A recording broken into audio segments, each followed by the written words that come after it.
Well,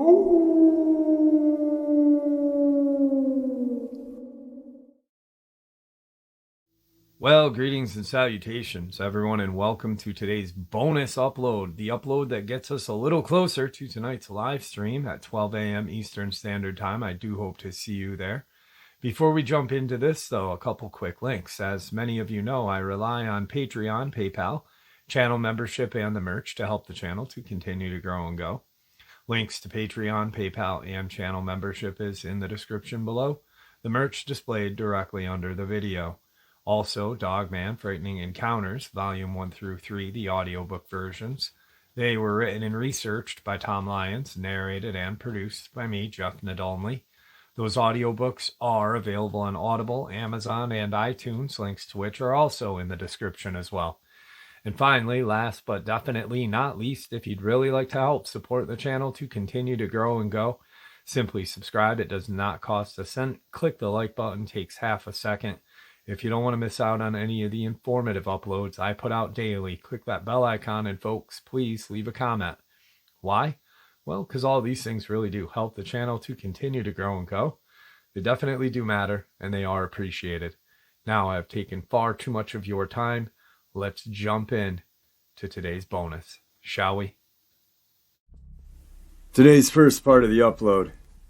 Back in January of 2014, I was driving home from my workplace and witnessed an unexplained creature cross the roadway in front of me. I was at my workplace, the Toyota plant in Buffalo, West Virginia. I was on vacation, but I needed to stop by and pick up my paycheck. It was close to 5 p.m. I was driving home on Route 35 and then turned off onto Hurricane Creek Road, heading toward my house. It was dark by that time. There was a wide turn about a quarter of a mile from the highway. As I drove through the turn, something on two legs walked out of the woods and onto the roadway. I hit the high beams, and when I did this thing turned its head and bore its teeth, running in the opposite direction on two legs. I have no idea what this thing was, but its teeth were huge. It was about 6 to 7 feet, it had a snout like a bear, but the head looked like a man's, eyes, ears, and hair. The body had black hair all over it, but it was built like a stocky man, long legs with big flat feet and arms with man hands. It shocked the hell out of me. When I got home, I told my wife, but I didn't tell my daughter. I didn't want to scare her. I've hunted this county all my life, but I have never seen or heard anything like this. I only call it the Bear Man. Today's second part of the upload. This is my brother's experience. It's not mine, so here goes. September of 2003, I believe it was July, northeastern Utah. It was fully dark, so it must have been pretty late, but he doesn't remember the exact time. They were living in a house toward the western edge of town, just to set the scene. So they are still in a neighborhood, but this is a rural town, so only traffic out there is people who live on that street. They're the second house, I think, or maybe the third from the corner heading away from town. There's a streetlight on that corner, a partially wooded field with a pretty old abandoned house across the street, and a house next to the field. He was sitting out on the porch smoking and reading a book when he heard a weird sound from up the street. He looked toward the street and didn't see anything at first. He said the sound was like when you have a big dog that is really pulling hard on the leash, panting and choking kind of, but it was loud. He kept watching, and after a few seconds, he saw this thing moving from the end of the street toward the corner. He said it was blacker than darkness, and the porch light didn't really reach much past the yard. So, he really didn't get any details, but it was big. It had 4 legs or 2 legs and 2 arms, and it kind of moved like a gorilla, sometimes on all 4s and sometimes on 2, but hunched over. The whole time it was making the panting, slobbering noises, and it moved down the street in front of him. As it got even with the edge of their yard closest to the corner, it started veering toward the side of their street. And at that point my brother ran. Now, let me explain that my brother's a big guy. He's very level-headed and he is not afraid of anything. Even when we were kids, he was just not afraid of anything, not the dark, not ghosts, not anything. He believes in the paranormal, but it really doesn't scare him. He's just calm and always in control. And he saw this thing getting closer and ran inside, yelling for my sister-in-law to keep the dogs inside. She told me later that his face was white and he was fumbling as he was picking up his gun. And his voice was shaking. He told her, "Something's outside, keep the dogs in here." Their roommate was home and he grabbed a gun as well and they went back outside, but it was gone. He described it to me as a cross between an ape and a dog, but the size of a horse, and said that if he had to compare it to any known creature, it would be a werewolf. I was visiting a week or so later, and my sister-in-law and I had to run and get some cigarettes. On the way, we passed 3 cops pulled off to the side of the road, and they had their spotlights trained on a field. Let me stress that this is a small town. We don't have many cops, and not much happens out that direction, but here were 3 patrol cars all looking for something in this field that was just down the street from my brother's house. When we got to the corner by the house, there was this Jeep and truck stopped in the middle of the intersection, under the streetlight, but our windows were down because late summer in the desert, so we could hear the guys in the 2 vehicles talking with each other. Actually, they were almost yelling and sounded pretty excited. "Did you see that? What the hell was that?" We were pretty sure we knew what they were talking about, so we turned into the driveway and ran into the house while they were still there. So there would be a witness in case any weird creatures tried to grab us between the car and the house. I never saw this thing, but I've heard stories of similar creatures from other people. So I'm pretty sure there's something out there. Not sure if I really want to see it or not, though. That's just another story from the basin. This third story of the evening is the actual relative to the second encounter that we just shared. This particular story happened in August of 2004. Probably 3 o'clock in the afternoon. I had been camping with a group, and my boyfriend's mom needed to run back to town for something. I volunteered to go with her because, well, I have no idea why, looking back on it. We left the campsite and drove maybe 50 yards to where the road crossed a slightly wider but still crummy dirt road. Right across the intersection were 2 animals that I at first thought were deer because of their size, but the color was all wrong, and one of them was kind of sitting on its haunches. We pulled up and stopped. It stood up and they both just kind of stood there, kind of shifting their weight from foot to foot and taking a step in one direction and then another. I felt a little scared because I just couldn't recognize these creatures with any other animal I've ever seen before. I asked my boyfriend's mom, "What the hell are those things?" And she said, "Oh, those are hares." Like it was no big deal. Friends, those were not hares. The only thing they had in common with hares were very large ears. They were the size of a deer. They had very long legs, and they moved kinda stiffly, and they did not hop with their back legs like rabbits, hares, or jackrabbits do. The legs all moved independently, and they actually took steps, not hops. The closest thing I can compare them to were the land striders from Dark Crystal, if any of you are old enough to know what I'm talking about. The color was more brown, and the legs weren't that long, but that was my initial impression. They just milled around in the road while I watched, and then my boyfriend's mom turned onto the other road and we drove away. She acted like it was no big deal, which made me feel scared, because I knew they were not hares or jackrabbits or any kind of creature that should be up there. I've seen jackrabbits, I've hunted them, I know what they look like, same with deer. I don't know what these things were, but I still get creeped out thinking about them. Every year or so since then, I've Googled images of hares and jackrabbits, trying to find an image that matches what I saw that day, but nothing comes close. I don't even know what they were. This discussion came up when we were talking about Skinwalker Ranch. I don't know if my experience was directly related to the ranch or not, but having lived here for a good long while, I know the whole basin has weird stuff going on, and has for a very long time. Yes, it has. It certainly has. Now, this could have been a Dogman, but when I first read this and really thought about it, I was like, Dogman. But then, of course, I started thinking about Skinwalker Ranch and my fascination with it, and that is one place that if I had the money, time, and a babysitter, because I will definitely not take my daughter with me out there, I would love to go to, or at least the basin around the ranch. I probably would never be able to set foot on it because of the tight security, but maybe, just maybe, these things that this person saw were some sort of creature from those portals that we hear about. I mean, remember the hunter? He was sitting up on that ridge, saw a portal, and saw some sort of demented-looking creature just plop out.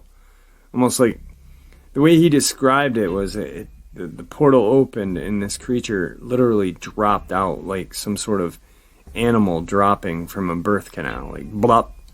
I mean, how friggin' weird is that? And then it just took off and ran into the woods. While he's sitting in the woods hunting. Huh. Go figure. Anyway, I don't know. Who knows? I'd like to say Dogman, but I don't know. That whole area is very strange, as we know. Moving on. Today's fourth part of the upload is a missing 411 with a cryptid involvement and a criminal element. It's actually a very sad, troubling story. I had this upload already recorded and I deleted it by accident. But it was very hard for me to read it the first time. So, yeah, it's definitely a crazy one, guys. So, here goes. One of the most famous legendary creatures of all, the massive, hairy ape-like beast known as Sasquatch, has been reported to be lurking and stalking in just about every expanse of wilderness in North America. While these sightings are strange enough, the creatures themselves have been mostly said to be shy, reclusive, and peaceful. Yet every once in a while, a truly sinister report will come in of these creatures not being any of those things. And one very strange disappearance has managed to combine all of the oddness of violent Bigfoot encounter and mysterious vanishing. On June 1st, 1987, 16-year-old Teresa Ann Byer of Fresno, California, went off on a camping trip to a rather remote area of Shut-Eye Peak in the scenic Sierra Mountains, approximately 25 miles northeast of Bass Lake. Her companion on this particular trip was 43-year-old Russell Welsh. It was well known at the time that Welsh was an avid Bigfoot enthusiast, and in fact, a self-proclaimed expert on the creature, and the two allegedly had embarked into the wilderness on a quest to find the legendary beast. This is not so strange in of itself, as the Sierra Nevada mountains are quite the hotspot for Bigfoot activity, with Welsh even claiming that he's seen them several times in the region. But it was a bit weird that he believed he was in actual continuous contact with a whole group of them, and also perhaps a little odd that Byer's parents would let her go off alone on a camping trip with a much older man on what many would consider a crackpot quest. Nevertheless, they went off on their adventure, and only one of them would return. When Welsh returned to Fresno several days later without Byer in tow, and the girl made no effort to contact her family, he was considered a person of interest in her possible disappearance. When he was questioned by the authorities about what had happened to Byer, things got rather strange. Welsh, at first, told the police that she had run away from him out into the wilderness. But then he would change his mind and decide to tell them what really happened, which would prove to be perhaps far weirder than any of the law enforcement personnel present could have possibly imagined. Welsh claimed that during their camping trip they had gone out on a hike to look for the elusive Sasquatch, and that at some point Byer and himself had become separated in the thick forest. At that point, Welsh claimed that one of the massive creatures had swooped in and grabbed her and carried her off into the wilderness. It may come as no surprise whatsoever that the police found this all pretty hard to swallow, even though the suspect himself seemed to truly believe what he was saying, and sensing that they had kidnapping or potential murder on their hands. The police immediately descended upon the area where the two had been camping, yet a full and comprehensive search of the surrounding area turned up no trace of Teresa Byer. When authorities grilled Welsh again to try to glean more information, he stood by his story that she had been dragged into the wilds by a Bigfoot, adamant that this was what really happened. Sasquatch or not, Welsh was charged with child stealing and a trial was set. While he was waiting to go to court for quite the serious charge, Welsh was offered the opportunity to sign a waiver allowing prosecutors to pursue the murder charge in the event that the body was found, in exchange for a light 1-year prison sentence in the meantime. Welsh, still apparently believing that Byer had been truly abducted by the giant hairy hominid, promptly refused the deal. In response to this, as well as the lack of any concrete physical evidence at all to link him to the vanishing, the charge was dropped just 3 days before the impending trial in order to avoid defying the law of double jeopardy, which forbids a suspect from being charged twice for the same crime. In this case, meaning his release would allow authorities to later charge him with more serious charges of murder in the event that the body was discovered. It was thought that a trial for kidnapping at the time could not be won on such flimsy evidence, and even if the body was not found, the child stealing charges could eventually be reinstated, although he would likely only get the maximum 4 years for this lesser crime, if they could even make it stick at all. Since no body has ever been found, and indeed Byer has never been heard from again, and no real evidence other than suspicious existence to hold Welsh, he remains a free man. As to the victim herself, there has been absolutely no sign of what has become of her. And oddly, Welsh has always maintained that she was really in fact kidnapped by Sasquatch, which, of all the wild stories and excuses he could attempt to weave, seems like an odd choice at the very least.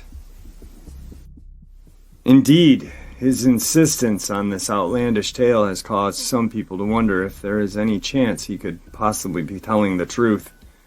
Welsh must have known that not only would no one believe him, but that this far-out yarn would cause him to look even more suspicious.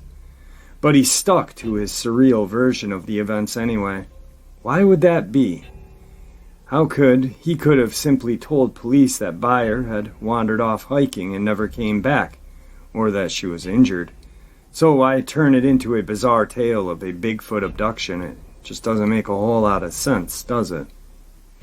There's also the fact that there's actually quite a few reports of people being allegedly kidnapped by Bigfoot. For instance, there is a 1924 case of Albert Ostman, who claimed to have been carried off by a Bigfoot as he slept, bundled in his own sleeping bag.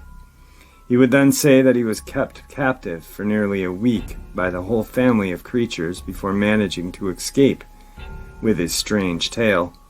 In 1928, there's also an account from a Nootka Indian named Muchalat Harry, who also alleged he had been dragged off and held captive by a group of these creatures before getting away while they were distracted. Both men would spend the remainder of their days petrified of the woods, and fully insist that their stories were true. And there are quite a few more stories where these came from. Is there a chance at all that this could have been what really happened to Teresa? This is the actual news clipping from '87. Man claims Bigfoot abducted girl while camping, Fresno, California. A suspect who claims the legendary 8-man Bigfoot abducted a teen girl was freed from jail 3 days before the scheduled start of his trial on child stealing charges. Fresno County authorities said they were forced into letting Russell Welsh, 44, back onto the streets to avoid double jeopardy if they were later chose to charge the man with murder. Welsh is accused of abducting Teresa Ann Byer, 16, last June. The two went camping in the Central Sierra and the girl did not return. Welsh told authorities that the legendary 8-man, also known as Sasquatch, had taken the girl. Detectives say Welsh apparently sincerely believes in Bigfoot creatures and claims to have continued contact with a tribe of them. Deputy District Attorney L. Vance Hooper Friday offered Welsh a 1-year term on child stealing charges if he would sign a waiver allowing for a murder trial in the event that the girl's body was found. But Welsh's public defender, Mel Rube, refused to sign the waiver, and Hooper said he was forced to drop the charge in case authorities later want to charge Welsh with murder. If the body is not found, Hooper said he will probably refile the child stealing charges with a maximum penalty of 4 years in prison. Welsh had been scheduled to stand trial Monday. Rube denies his client had anything to do with the girl's disappearance, but would not say if Welsh is still contending that Bigfoot took the girl. The double jeopardy statute prevents a suspect from being charged twice for the same crime. Sadly, Teresa Ann Byer has never been found. Here is some information from the missing persons database. Missing since June 1st, 1987, from Fresno, California. Date of birth, April 16th, 1971. Age at time of disappearance, 16. Height and weight, 5'5", 110 pounds. Distinguishing characteristics: Caucasian female, brown hair, hazel eyes. Byer's upper front teeth protrude. She has a surgical scar on her lower leg due to a childhood fracture. Byer's nickname is Sam. Clothing, jewelry description: white t-shirt, jeans, and laced sandals. Byer resided with her family in Fresno, California in 1987. She was last seen during a camping trip with Russell Welsh on June 1st, 1987, in the Sierra Nevada mountain range. Byer and Welsh, whose nickname is Skip, camped in the area of Shut-Eye Peak, approximately 25 miles northeast of Bass Lake. He was 43 years old at the time. They were reportedly searching for the legendary creature known as Bigfoot or Sasquatch. Welsh considered himself a student of the legend. Byer disappeared during the trip and has never been heard from again. Authorities questioned Welsh when he returned to Fresno several days later. He initially claimed that Byer ran away from him on June 1st. Then he changed his story. Welsh eventually stated that Byer had been forcibly taken by a Sasquatch. Welsh was charged with her abduction, but the case against him was dismissed due to lack of evidence in October of '87, more than 4 months after Byer disappeared. Searches of Shut-Eye Peak area produced no clues to her whereabouts. Foul play is suspected in Byer's case. If anyone has information regarding the disappearance of Teresa Ann Byer, please call the Fresno Police Department at 559-621-7000. I told you guys that was a hard one. I mean, me having a daughter that's 16 and another daughter at 13 can only just, And, those poor parents are probably, thinking, hey, why did we let ourselves let our kid go with this 44-year-old guy, on top of the public probably saying that, which is just, they just lost their daughter. I mean, who knows what was going through their head. 87 was definitely a different time. I was 11, and it was definitely different than 2021, and a lot of you still remember how kind of laxed things were back then, but I don't know. And those poor parents, once again, are probably thinking if we never let our daughter go with this guy, she would still be here with us. So, do I think that a Sasquatch abducted Teresa? Yeah, I do. I really do. First, because there was no physical evidence of any foul play in the area. And, you know, the police would have found it. The investigators would have found something. They're not just dumb gumshoe cops. They're very, you know, when things go down like this, they send in very intelligent men and women, who think and rationally just, you know, it's the real deal. If she was abducted by a Sasquatch, do I think she is passed yet? Yes, I do. And I really honestly hope that it was quick, because as we know, these things are definitely capable of doing some really violent and vile things to humans, especially women. So, I don't know. My prayers go to the family.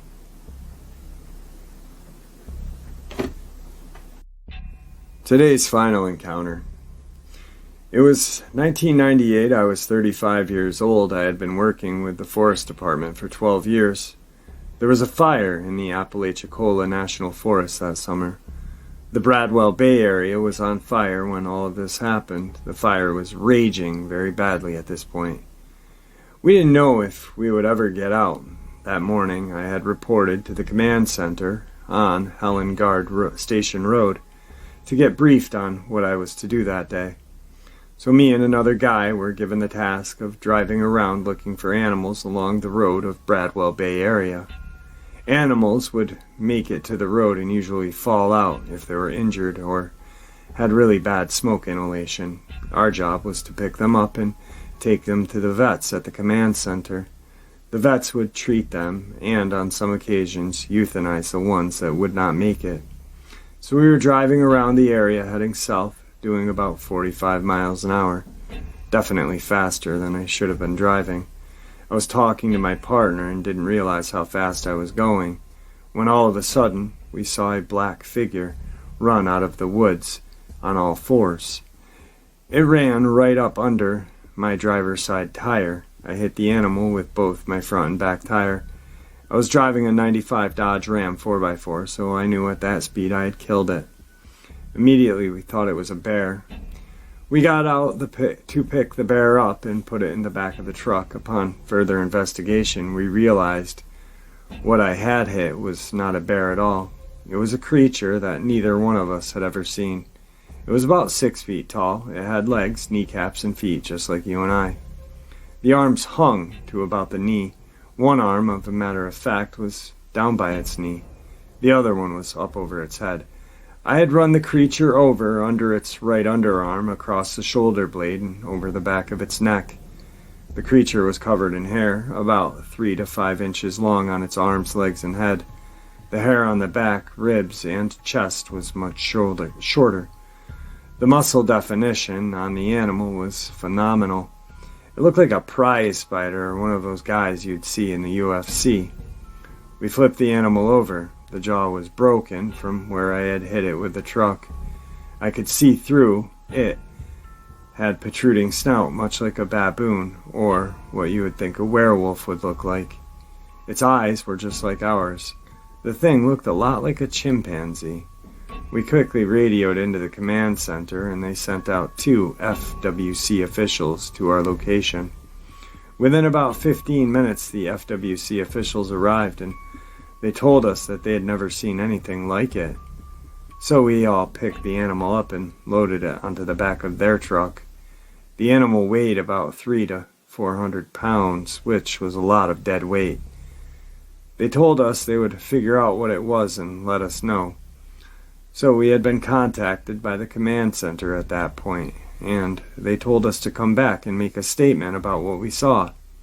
So we showed up at the command center, and immediately we were brought to a back room where we were to fill out the incident report.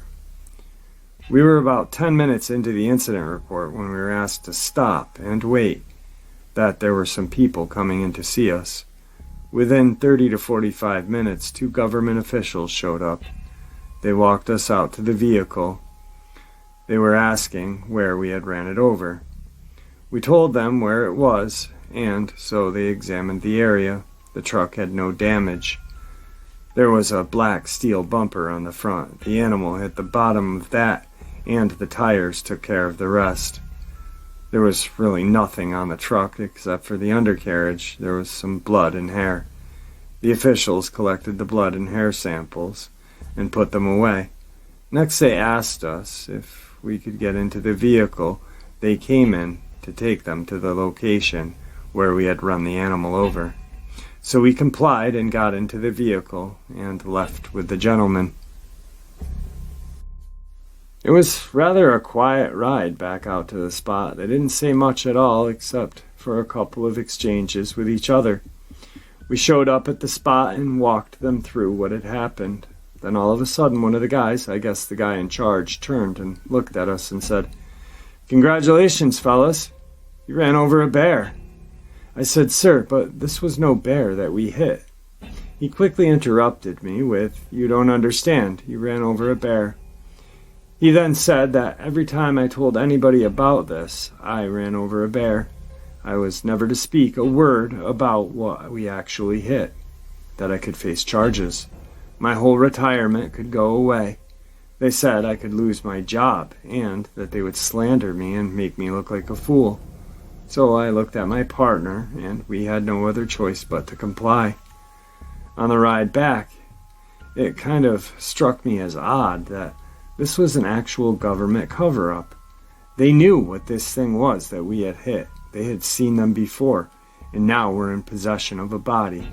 For some reason, they didn't want anyone to know about it, and they were going through Great Lakes to keep it under wraps. The main reason why I'm telling my story is because I'm hoping one of the other 3 people, my partner and the 2 FWC officials, will come forward. I figure it's a lot harder to silence 4 people than it is just 1. People really do need to know that these things are out there and that they are real. And there you have it, folks. I do hope you all enjoyed today's bonus as much as I enjoyed sharing it with you. I'd like to thank you for supporting the channel.